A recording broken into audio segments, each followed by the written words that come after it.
இப்ப அனௌன்ஸ் பண்ணியிருக்கிற வேட்பாளர்கள் வேல்யூவானவங்க தான். நான் அவங்களை குறைச்சி மதிப்பிடல. சூப்பர் அவங்க வேல்யூ பெர்ஃபார்மரா இல்லையான்றது நமக்கு ரிசல்ட்ல தெரிஞ்சிடும். நான் என்ன கேட்கிறேன், நிறைய பேர் உழைத்தார்கள் இல்ல, அவங்களுக்கெல்லாம் ஏன் வந்து அங்கீகரிக்கப்படவில்லை, அவங்களுக்கெல்லாம் சீட்டு கொடுக்கல, அவங்களை எல்லாம் ஒட்டுமொத்தமா நிராகரிச்சிருக்காங்க சார். பிஜேபி. ஒட்டுமொத்தம் உணராங்க. இப்போ நீங்க ஆமா சொல்றீங்க சார். சார் லிஸ்டே சொல்ல முடியும் சார். எஸ்ஜி சூர்யா சரிங்களா, அவரு வேளச்சேரிய அவரு அங்கேயே வீடு எடுத்து செட்டில் ஆயிட்டாரு. அவரு சரி அலுவலகம் எல்லாம் போட்டு சரி அதே வேலையா இருந்தாரு. அவரை முடிச்சு விட்டாங்க.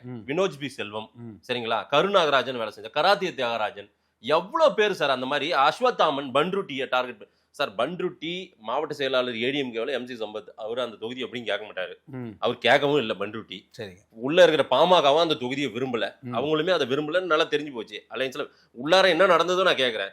பிஜேபி ஏன் பன்ருட்டியை வாங்கி அஸ்வத்தாமனை நிக்க வச்சிருக்கலாம்ல சார். இப்போ நீங்க சொல்றீங்கல்ல, இங்க போட்டிருக்க கேண்டிடேட்ஸ் எல்லாம் வேல்யூவான கேண்டிடேட்ஸ்னு. நான் இருக்கக்கூடிய கேண்டிடேட்ஸ்க்கு நீங்க நேரா போய் கேளுங்க, இந்த வேல்யூன்றது உங்களோட தனிப்பட்ட இதனால வந்துச்சா இல்ல உங்களோட கட்சியினுடைய டீமால வந்துச்சான்னு கேளுங்க. நீங்க சொல்லக்கூடிய இதே திரு வினோஜ் பி செல்வம் அவரு, திரு எஸ்ஜே சூர்யா அவரு, திரு கருநாகராஜன் அண்ணன், திரு கருணாநிதி தியாகராஜன் அண்ணன், இவங்க எல்லாருமே ஒரு ஆடட் வேல்யூ தான் சார். ஒரு சீட்டும் இவங்க எல்லாருமே சேர்ந்து தான் மயிலாப்பூர்ல திரு தமிழிசை சவுந்தரராஜன் அவர்களுக்கு ஓட்டு கேட்க போறாங்க.